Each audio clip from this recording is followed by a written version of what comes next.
أعوذ بالله من الشيطان الرجيم بسم الله الرحمن الرحيم يريدون أن يطفئوا نور الله بأفواههم وقال الشيخ اسلام کا پرچم نہ جھکا ہے نہ جھکے گا، فانوس یہ پھوکوں سے نہ بجھا ہے نہ بجھے گا۔ صدر انجمن حکم صاحبان،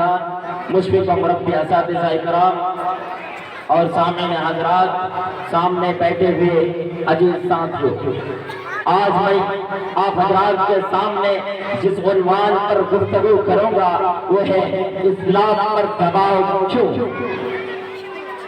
ابھی آپ حضرات کے سامنے جو آیت پڑھی گئی ہے اس کا ترجمہ وہ یہ ہے کہ وہ یعنی یہود و نصارہ اور کفار چاہتے ہیں کہ اللہ کے نور یعنی اسلام کے چراغ کو اپنے منہ سے بجھا دیں۔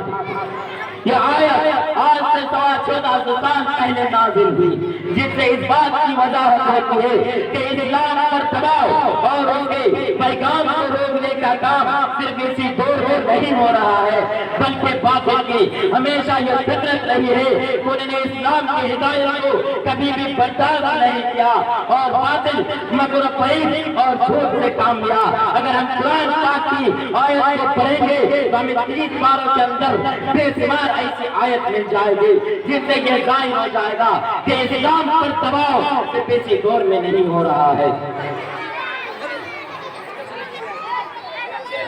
قرآن کی آیت سے ظاہر ہوتا ہے تو اس زمانے میں 3 طاقتیں مل کر اسلام کے خلاف اسلام کی دعوت کو روکنے کا کام کر رہے تھے۔ مکہ کے آس پاس کے بت پرست اہل کتاب یعنی یہود و نصارہ اہل کتاب کے علماء جن کے بارے میں تفصیل سے قرآن پاک میں موجود ہے۔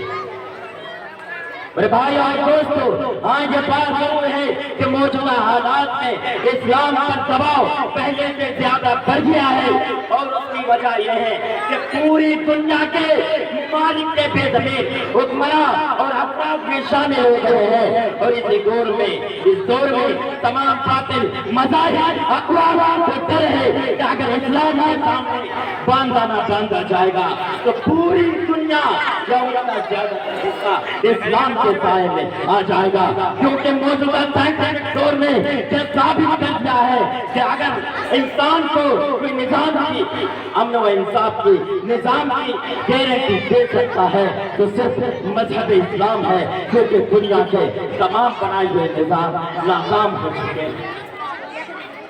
اور دنیا کو اپنے مسائل کے حل کے لیے کسی ایسے نظام کی تلاش ہے جو انسانوں کا بنایا ہوا نہ ہو بلکہ ایک فطری اور قدرتی اصول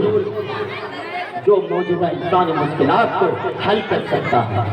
اس لیے اسلام تمام باطل نظاموں کی جگہ لینے کے لیے تیار ہے اور مختلف جگہوں سے یہ آوازیں اٹھ رہی ہیں جو موجودہ مسائل کا حل اسلام کو قرار دیتی ہے۔ اس لیے تمام باطل نظام اور باطل اجزاء مل کر یہ کوشش کر رہے ہیں کہ اسلام کی راہ کو روک دیا جائے تاکہ ان کے جھوٹے اقتدار کو ٹھیس نہ پہنچے، لیکن یہ اللہ کا فیصلہ ہے جو پورا ہو کر رہتا ہے۔ واللہ متم نورہ ولو کرہ الکافرون، اللہ اپنے نور یعنی اسلام کو پورا کرتے رہے گا چاہے کافر کو کتنا برا کیوں نہ لگے۔ محترم حضرات، ایک فرانسیسی شخص کہا کرتا تھا کہ میں اسلام کے لوگوں کو مٹا دینے کے لیے آیا ہوں۔ ایک مرتبہ اس نے ایک شیخ کو بلایا جس کا نام عبد المجید تھا اور کہا آپ اپنے افکار و نظریات کو اپنے شاگردوں کے درمیان پھیلانے سے باز آ جائیے ورنہ میں ایک عظیم لشکر روانہ کروں گا۔ جو اس مسجد میں تالا لگا تھا، شیخ عبد المجید نے جواب دیا کہ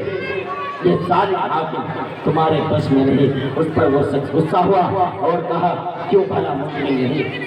انہوں نے جواب دیا کہ جب میں شادی کے محفل میں ہوتا ہوں تو لوگ مجھے جانتے ہیں اور اگر تم ایسے سب سے چھیڑ چھاڑ کرو گے تو تمہارے لیے یہی مناسب ہے کہ تم ایسے سب سے چھیڑ چھاڑ نہ کرو جس کی زبان اور جس کا دل امت کی زبان اور امت کی زبان بھی ہو۔ آپ بخوبی جانتے ہیں کہ اسلام دین و عمل کا نام ہے۔ الذین آمنوا وعملوا الصالحات، یہ اللہ کا دین ہے اور اس لیے نہیں آیا کہ دوسرے دن یہودیت عیسائیت کے سرمایہ کمیونزم اور سوشلزم سے مغلوب ہو کر جو اس سے مصالحات کر کے زندہ رہے.